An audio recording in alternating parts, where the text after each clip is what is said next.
You've absolutely got to stop checking kicks like this. Now you might be going, oh, Gabriel's saying that you can't block a round kick the way the guys in Thailand do. You can't check it.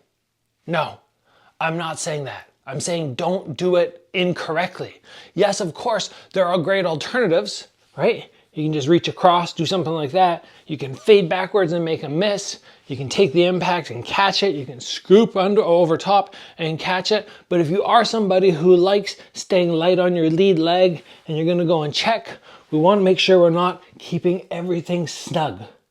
We don't wanna have our hands starting here and maintaining there for the check. Why not? Well, when we think about hitting something with power, we think about where the maximum force is. It's right at the point of impact. Boom. That's the most impact there. If somebody shifts or they put a blocker right out here and now I land at that distance, the power of the kick is maybe 50, 60, 70%. You gain a lot of power in this last little bit right there. So if I keep my hands in this position and I'm checking and just simply lifting my knee or only doing a slight check and somebody comes and hits me, that's pretty much the maximum force of the kick. But if I do this correctly and I extend out, basically leaving my leg at that full extension, not drawing it in, and then just placing the elbow on the inside or the outside, and that's my motion, I'm gonna have that kick hit with minimal power. Now, just to back up for a second, you might be going, oh, okay, where do I put my leg versus my elbow? What's the connection point? Well, when I first started doing this years and years ago, and I didn't have proper instruction, I was told elbow comes to knee, elbow to knee, elbow to knee. You feel that connection, you know you've covered your bases. Nobody's getting through.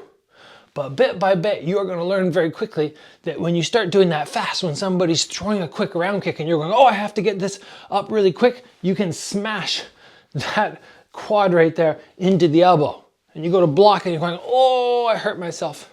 So we choose inside or outside. Now, I went to one gym in Thailand for 4 weeks, Simbi, and they taught elbow always on the outside. So I spent the whole time checking, elbow on the outside, elbow on the outside.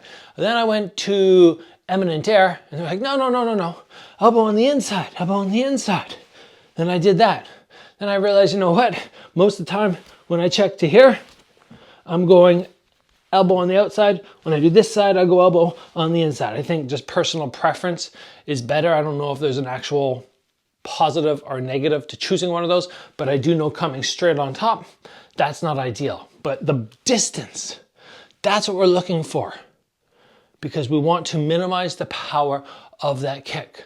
And as I said, you don't have to choose this one specific style of blocking for dealing with a roundhouse kick.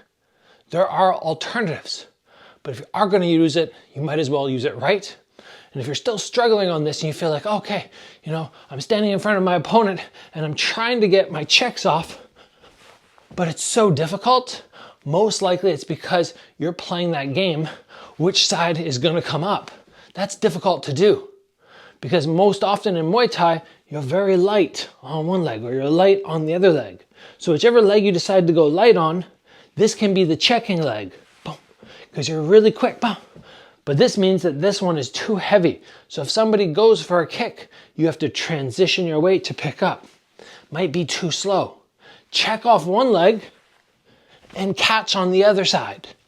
Any kick comes over here, I catch it, I block it maybe, I slip it, anything comes on the other side, I check it, maintaining that distance.